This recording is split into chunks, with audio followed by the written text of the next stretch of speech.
గురు పూర్ణిమ రోజు 5 బంతజులకు బోధించుతాడు. ఏంటిదంటే పానాతిపాతావే రమణి సిక్కాపదం సమాధియామి, ప్రాణి హత్యలు చెయ్యరారాదు, ప్రాణి హత్యలు చెయ్యరారదు, మానవులు కూడా హత్య చెయ్యరారాదు,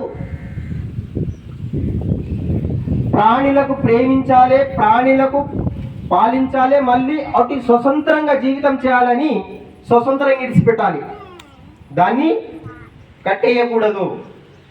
సమాధియామి కామేషు మిచ్చచారావే రమణి సిక్కాపదం సమాధియామి, ప్రాణి హత్య చేయరాదు, మోసం చేయరారాదు, దొంగతనం చేయరారాదు, ఎవరిది ఆస్తి దూసుకోరారాదు. కామేషు మిచ్చచారాలంటే మాత్రం మంచిగా ఉండాలి.